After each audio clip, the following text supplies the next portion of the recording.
Assalamualaikum warahmatullahi wabarakatuh. Kembali lagi bersama Al-Fatih Islamic Learning ya.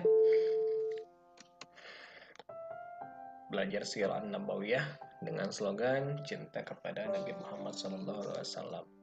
Baik, teman-teman, hari ini kita akan coba membahas tentang prinsip mendidik sesuai sunnah Rasulullah SAW ya. Jadi dalam mendidik para sahabatnya, keluarganya, ternyata Rasulullah SAW itu memiliki prinsip-prinsip yang selalu dipegang, ya. Sehingga dengan prinsip-prinsip ini, ternyata ini memiliki dampak terhadap kepribadian, baik itu keluarganya maupun para sahabatnya, ya. Dan prinsip-prinsip ini, ya, itu ternyata diterima oleh setiap orang dan tidak merasa dikritik, tidak merasa direndahkan, tidak merasa disudutkan ya, sehingga ketika Rasulullah merubah karakter seseorang, maka dia menerimanya dengan lapang dada ya, bahkan memiliki semangat untuk menjadi lebih baik lagi. Baik, kita langsung saja ya, buka langsung bukunya. Nah, ini bukunya ya, Dirasatut Tahliliyah li Syakhsiyatir Rasul Muhammad sallallahu alaihi wasallam. Studi analisis kepribadian Rasulullah sallallahu alaihi wasallam, ditulis oleh Profesor Dr. Muhammad Rawas. Beliau merupakan seorang guru besar di Universitas King Saud di Riyadh ya, dan beliau juga seorang peneliti ya, kajian pengkaji ensiklopedia fikih di Kuwait. Baik, kita langsung saja ya. Ba'dul qawaid at-tarbawiyatil allati kana Rasul ya'tamiduha ya. Jadi kaidah-kaidah mendidik ya yang digunakan oleh Rasulullah SAW. Apa saja sih dia itu? Di sini saya tidak akan menjelaskannya secara rinci ya. Nanti insya Allah kita akan ada kajian secara serial ya. Jadi satu kaidah kita akan jelaskan secara detail. Jadi untuk sekarang ini penjelasannya hanya sebatas secara garis besarnya saja. Pertama ada bina'un nafsi awalan ya. Jadi pendidikan itu akan berhasil ya ketika seorang pendidik itu harus membangun dirinya terlebih dahulu ya. Jadi sebelum merubah orang lain, maka hal yang harus pertama dilihat adalah dia harus bisa merubah dirinya sendiri ya. Kemudian yang kedua ada tatbiqu al-amali ya. Jadi ilmu pengetahuan saja itu tidak cukup ya. Maka harus ya ada penerapan ya, harus ada action, harus ada aplikasi untuk apa? Berorientasi pada tindakan. Kemudian nomor 3 taklif biqadri taqah. Pendidik yang baik itu selalu ya memberikan beban-beban, baik itu tugas ya ataupun beban-beban ya semacam tugas biqadri taqah, sesuai dengan kemampuan seorang siswa ya. Kemudian yang keempat al-khitab ala qadril fahmi ya. Jadi berbicara itu harus melihat kadar intelektualitas seseorang ya. Jadi tidak sama tingkatannya setiap orang itu dalam menangkap ya apa yang kita sampaikan ya. Oleh sebab itu, agar tidak salah penafsiran, maka harus menyesuaikan dengan kadar tingkatan bagaimana dia memahami apa yang kita sampaikan. Yang kelima ada mura'atul furuqil fardiyah ya. Jadi pendidik yang baik yaitu pendidik di mana yang selalu memperhatikan ya al-furuq al-fardiyah ya. Jadi perbedaan individual masing-masing. Jadi setiap individu itu memiliki satu karakter yang berbeda tiap orang.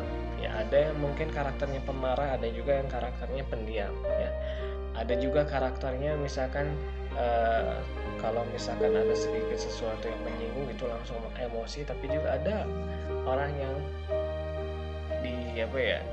diberikan satu stimulus sesuatu dia tidak langsung marah ya. Jadi makanya seorang pendidik itu harus melihat ya kepribadian masing-masing tiap orang. Yang keenam ada mal-ikfar minal mawaiz ya. Jadi tidak memperbanyak dari nasihat-nasihat. Maksudnya bagaimana? Maksudnya adalah bagaimana ya, nasihat yang baik itu adalah nasihat yang dia dilaksanakannya pada waktu yang tepat dan tidak banyak ya. Buat apa nasihat, kita menasihati banyak orang lama tapi ternyata tidak efisien ya. Jadi yang paling baik itu adalah memberikan nasihat yang efektif gitu. Kemudian yang ketujuh, ikhtiaru zarfil munasib litaujih ya. Nah, pendidik yang baik itu dia selalu bisa memilih ya kondisi ya, suasana yang pas untuk litauji, untuk memberikan satu nasihat ya. Jadi tidak setiap waktu ya itu pas untuk meluruskan kesalahan seseorang. Harus dicari waktu-waktu yang pas, yang tepat ya. Kemudian yang kedelapan, takdimul ahammi alal muhim ya, memprioritaskan hal yang sangat-sangat penting di atas hal yang penting ya. Jadi ada aktivitas-aktivitas yang memang betul-betul sangat penting ya, dibandingkan dengan yang tidak penting ya.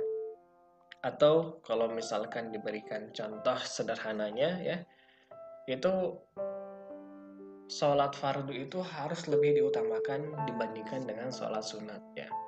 Jadi yang fardu itu harus wajib dilaksanakan, ditekankan dibandingkan dengan amalan-amalan yang sunat ya.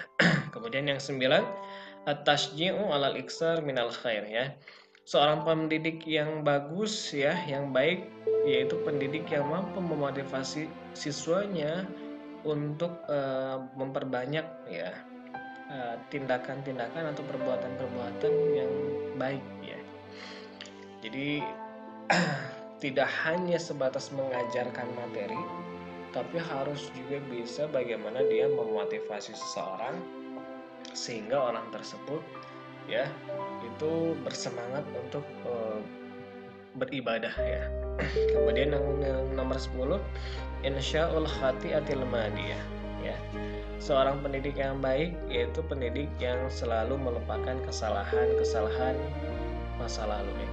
Jadi ketika ada siswa atau siapapun orangnya ya, ketika memiliki salah ya, tidak usah berlarut-larut ya. Tidak usah terlalu dipendam terlalu lama ya. Lupakan saja ya. Kemudian yang nomor 11, al-i'timadu ala qa'idatis shawab wal iqab ya.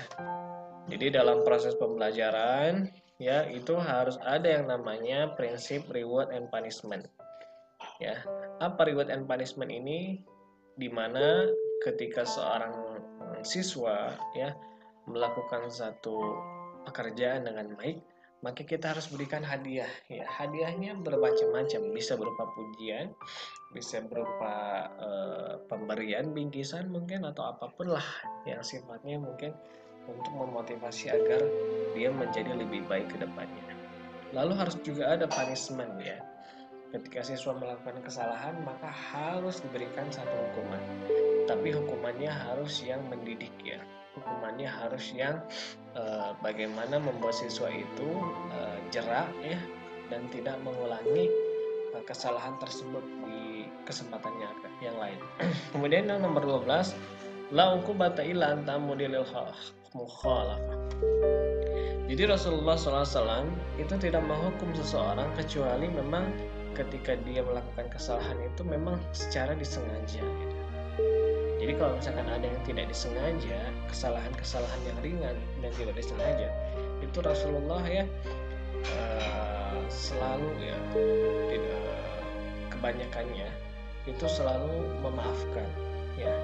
Kemudian yang nomor 14 ya, ayat 13, la uqubata ba'da taubatil mukhlasah ya. Tidak ada hukuman setelah seseorang bertaubat yang betul-betul ya. Kemudian yang nomor 14, at-tazawuju an hafwati kasiril ihsan ya. Jadi ketika ada seseorang banyak berbuat baik ya kepada kita, maka kita harus selalu ingat akan kebaikan orang tersebut ya. Artinya apa? Artinya ketika orang tersebut melakukan kesalahan kepada kita, maka kita harus bijak dalam bersikap ya. Kita harus kita harus melakukan melupakan kesalahan-kesalahan yang dilupakan oleh seseorang ya. Kemudian yang nomor 15, ikhtiaru akhaf at-takalif alal marabbi. Memilih ya satu beban tugas yang paling ringan. Kemudian yang nomor 6, at-taqwimu az-zati. Harus selalu berupaya untuk memperbaiki diri ya. Kemudian yang nomor 17, al-istimrar fil ata wa adam istijal qat'is thimar ya. Jadi harus selalu konsisten dalam memberikan ya, baik itu pemberian berupa materi, kemudian berupa hal-hal yang memang bisa memotivasi seorang siswa, wa adam istijal qat'is thimar, dan jangan terlalu terburu-buru ya untuk memetik buahnya ya. Jadi memang dalam proses pendidikan ini dibutuhkan waktu yang lama ya, tidak sebentar prosesnya ya. Baik, itu saja mungkin yang bisa saya sampaikan. Jangan lupa ya, nantikan kajian-kajian selanjutnya. Insya Allah pada kesempatan yang akan datang kita akan coba kaji ya secara lebih detail satu persatu prinsip-prinsip ini.